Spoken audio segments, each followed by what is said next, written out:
Caitlin Clark has literally carried the sport on her back all summer long. She talks that yang. That's what resonates with Caitlin Clark. Indiana Fever just dropped a bombshell decision on September 30th, and Caitlin Clark desperately needed it to happen. It isn't her being white. It isn't her being straight. Her game resonates with people in basketball and across the country because she's got that edge. She plays with a flair. I heard her drop 3 F-bombs in one game sitting right there courtside. Her teammates had to hold her back. She's yelling at the coach. This isn't just any decision. This is Kelly Koff stepping back into the spotlight. And if you know anything about the Fever's history, you know she's practically the oxygen that made the team breathe back in 2012. You know, background in terms of growing up in the organization and understanding everything, you know, the nuances around it, and certainly gives us great perspective. Koff returns as president of basketball and business operations after previously leading the franchise from 2000 to 2018, during which the Fever won the WNBA championship in 2012. Her experience promises to shape the future of the Fever and women's basketball. The Fever thrived under her leadership, but as often happens, critics forced her out in 2018. Now, with Caitlin Clark in a tough spot, Koff's return is crucial. Clark has been carrying the team alone, but no squad can thrive with just one player shining while the rest lag behind. That's what Magic, Bird, Isaiah, Jordan, you name it, that's what they do. Clark resonates, but that clicking sound you hear is televisions being turned off. The big question is, why was Christy Sides let go so suddenly? And what makes Kelly Koff the right choice for president? This isn't just a ceremonial role for Koff. She's got real work ahead of her. She's back to turn things around, and the timing couldn't be better. Let's be honest, the Fever have been a bit directionless for the last few seasons, but now, with Caitlin Clark on the team, everything's changed. When you get one of those top 3 to 4 players, certainly it can change your franchise, and it's somebody that you want to continue to build around. It's exciting. It's exciting for our fans. She's practically the face of the franchise, and if we're real about it, she's the main reason anyone remembers the Fever right now. Ain't nobody watching this stuff now. Ain't nobody turning the set on and saying, I gotta watch who?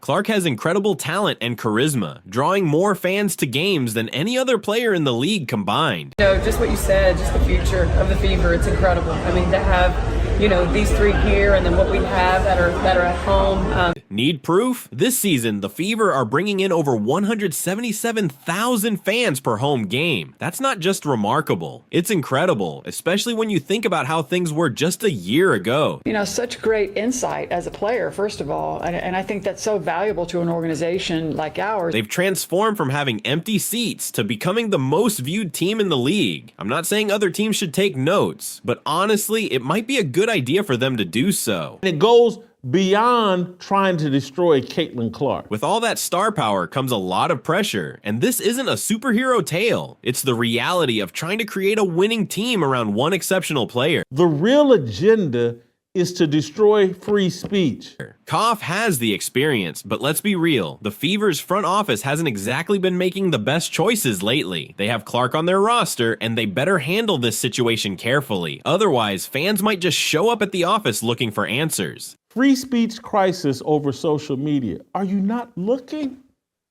These harmless beacons of positivity in the WNBA, we can't even go out and play. As if that wasn't enough, there's also the ongoing drama surrounding Caitlin Clark. Gino Auriemma bluntly stated that Clark is on the wrong team and deserves better. If you're a college player and you're a great college player, like Caitlin was, and you thought this was going to be Paige, and instead it's Caitlin. The delusional fan base that follows her disrespected the WNBA players. Gino, just say you're a UConn guy. And honestly, he might be onto something. Clark has been facing a lot of challenges this season, 6 technical fouls to be exact. And where's the support from the front office or the coaching staff? Silence. Don't you understand the pain that it's causing when someone criticizes Honey DeJournette over Twitter? Let's throw out free speech so Honey DeJournette can be free. That's the argument they're making. It seems like they're so focused on trying to fix the issues that they're forgetting to protect their star player. Caitlin Clark she has hit this league like a comet. If you think what Curry does is cool, if you think what Mahomes does is cool, if you think Shedeur Sanders dancing around in the pocket is cool, I think you're going to like this Caitlin Clark game. This is where Koff really has to take charge. It's not just about filling the stands. It's about ensuring the right adjustments are made. Clark isn't here to take hits. She's here to compete and win. Her style and swag is off the charts right now. The Fever, one of the hottest teams in the league. Clark setting records seemingly every game. Clark has been so exciting. I'm all in. Side's focus on an offense-only strategy has put immense pressure on Caitlin Clark to perform every night. They've been a total disaster. They started out rough with that rough schedule, but Caitlin Clark has turned it around. She's cooking stints the All-Star break. It almost feels like revenge season because she wasn't on that Olympic team. It seems like her whole approach is Clark will handle it, right? Sure, Clark can score 30 points effortlessly, but that doesn't mean the defensive side can be ignored. I do have a ticket on Caitlin Clark to win the MVP of the league, which is a dumb bet, but she's certainly in the mix, and the Fever to win the title. We should celebrate, not tolerate. Watching Sides manage her player rotations feels like she's randomly picking names, hoping someone will magically figure out how to defend. She carried a lot of things over the last couple of months, largely women's basketball, the state of Iowa's economy, and my guess, she will have an impact in the WNBA. I doubt it's this significant, but she will have an impact. But surprise, using the same tired tactics repeatedly just isn't effective. And certain people, men and women, whatever it is, you see it sometimes in movies in Hollywood, but that's often make-believe, and this was very real. It is almost a magic dust. Is it invincibility, relatability, connectability? Or just lots of ability? No wonder Clark often looks exhausted. She's being pushed to her limits because Sides struggles with managing her rotations. Whatever it is, it was bigger than basketball. A lot of athletes, even great ones, ride the wave. Caitlin Clark was the wave. And let's discuss the so-called game plan. It seems like Sides believes in just scoring more points, and if the other team scores higher, well, just hope for the best. It's pretty sad. I mean, duh. Yeah. We talked about how great Coach Staley was, right? How authentic she was. What did she say before she left? She gave her an interview after the game, right? Press conference, this and that. There. And the last he said is Caitlin Curry Clark. If you're out there somewhere. And she said, yo, you are one of our biggest GOATs. You've changed the game. With the second worst defensive rating in the league, it's like a glaring warning sign, and Sides stands there with her clipboard, watching the chaos unfold just like everyone else. We all, you guys love to talk about Brianna Stewart and how great she was, right? Teron said, you got, who else you got? Maya Moore. All these was phenomenal, though. They ain't changed the game. She's not really coaching. She's more of a spectator who happens to be getting paid. That's why bringing Koff back is such a smart move for the Fever. Every barbershop talk, right? Yep. Those are real sports conversations, right? From my background, from my culture, right? Finally, there's someone who understands the bigger picture. Koff knows that you can't build a championship team by overworking your star players and just wishing for good luck. There needs to be a balance, an emphasis on defense, and a strategy that doesn't involve throwing Caitlin Clark into tough situations every game. It's LeBron, it's the Lakers, it's Patrick Mahomes. Nah, it's Caitlin Clark. Curry Clark. She's changed the game. I haven't seen no player in basketball other than one dude.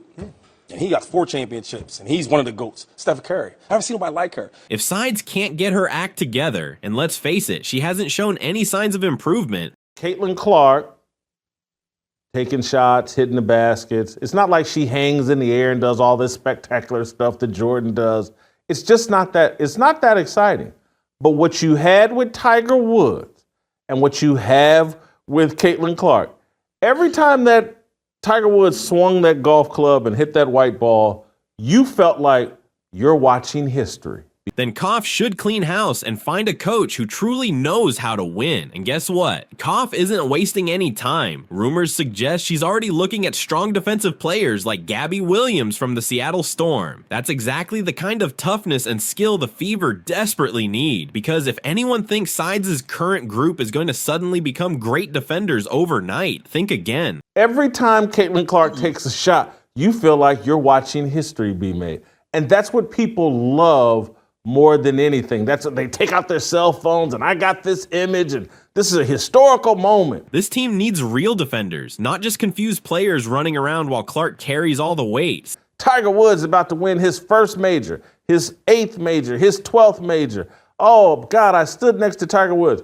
and you feel like you're watching this historical athletic figure in Caitlin Clark, and everybody wants to be a part of history. Sides has created quite a mess with the roster. Kelsey Mitchell is heading into free agency and has been performing well, averaging 19.2 points per game. The Fever can't afford to lose her, but if they stick with Sides' ineffective strategies, why would Mitchell want to stay? Nobody wants to be part of a team that treats defense like an afterthought. And so everything she does feels more important than everything else everybody else does. Meanwhile, Nalissa Smith's role is shrinking rapidly, and Erica Wheeler, the highest paid player, is essentially getting over $400,000 a year just to sit on the bench. But honestly, if anyone can fix the Fever's issues, it's Koff. She turned this team into a powerhouse in the early 2000s and even led them to the 2012 WNBA championship when they were relevant. Fans remember those glory days when Koff drafted Tamika Catchings and built a team that made others nervous. Everyone is hoping she has some tricks up her sleeve. Replicating that success won't be easy. Back then it was about finding hidden gems. Now it's about not ruining what they already have. They've got a star in Clark, and if they play their cards right, they might finally have a chance to be relevant again. Speaking of freak athletes,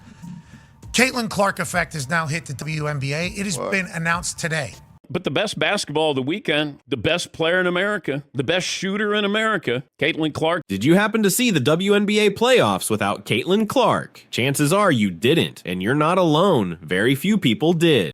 And now she's out of the playoffs. The viewership took a huge hit, plummeting from 1.8 million down to a mere 161,000. I'm really intrigued because there's a league with players that feel like they should be getting the attention.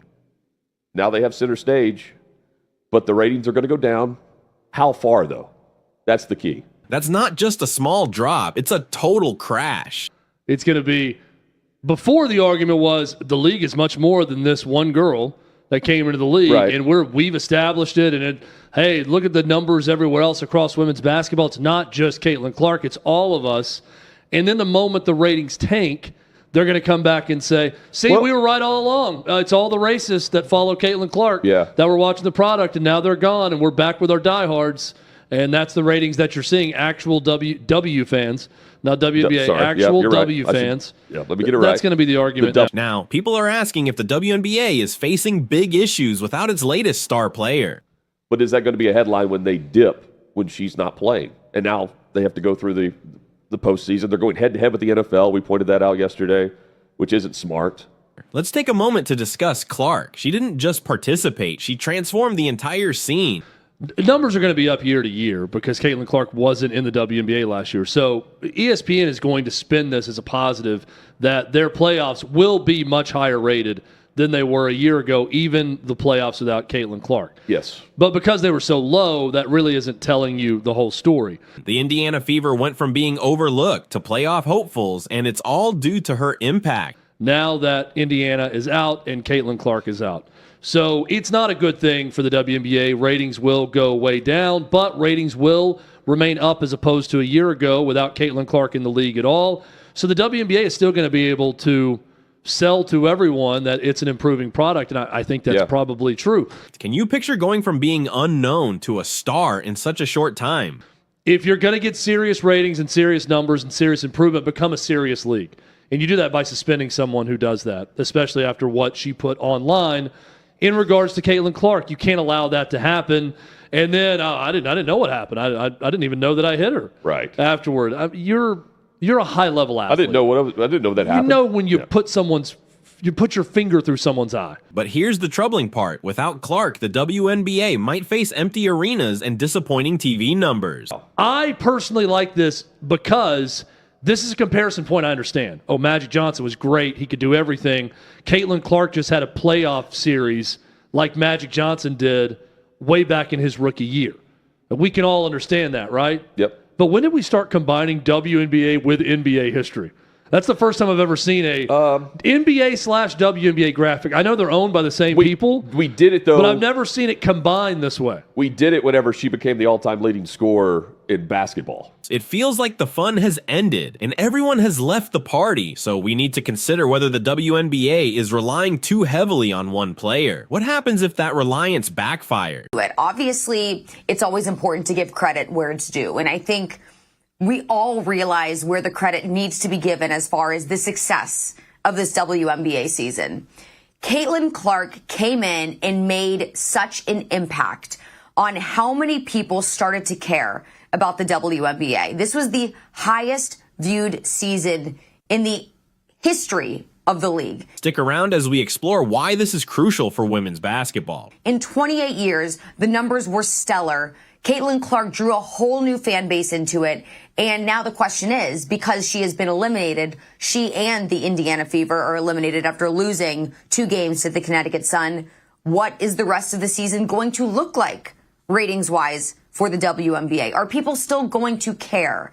That is the question on everybody's mind, because when you look at the numbers with Caitlin Clark there, her first playoff game, drawing 1.84 million viewers, ridiculous numbers.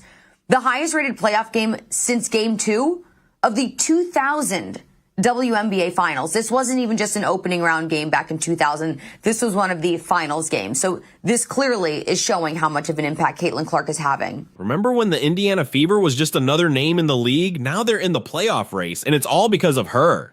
Remember, Caitlin Clark was drafted first, which means last year they were the worst team in the WNBA. It did not matter because this season they were the most watched team in the league.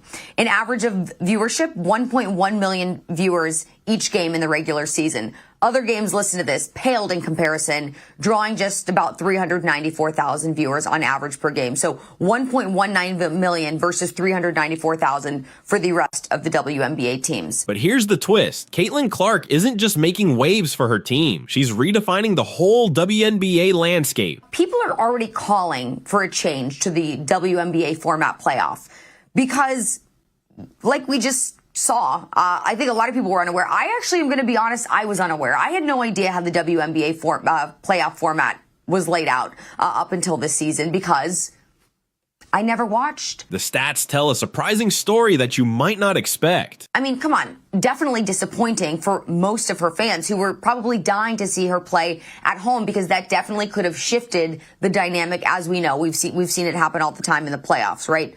Playoffs teams go on the road, don't do as well, come back to their home court. Totally different team, totally different look. Let's dive into Clark's rookie year. We're not just looking at impressive numbers. We're talking about figures that make basketball historians take notice. Now, one Indiana radio host commented this, quote, hopefully this run of games is the last best of 3 2-1 format in WNBA history. Understand why it's been like that for years. But with the influx of cash, charter flights, and the Caitlin Clark effect, it is high time to modify this archaic format. Now we had someone else commenting. A best of 3 series where a team doesn't even get the chance to play in front of their fans is trash. Caitlin Clark got y'all in the big leagues now. Do better at WNBA and change the format. In her playoff debut, she became the first rookie in WNBA history to score at least 25 points, grab 5 rebounds, and dish out 5 assists. That's not just setting records, it's establishing new standards for excellence. And it gets even more astonishing. Additionally, and we've talked about it a lot, Caitlin Clark is just such a class act.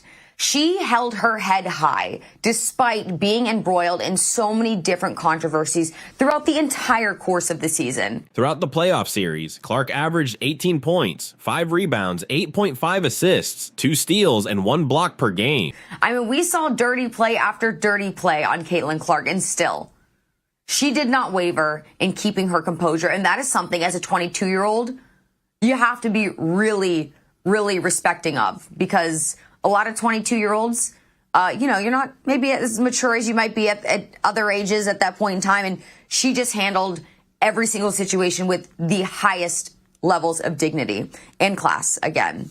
You know who else has achieved stats like that in the playoffs? No one.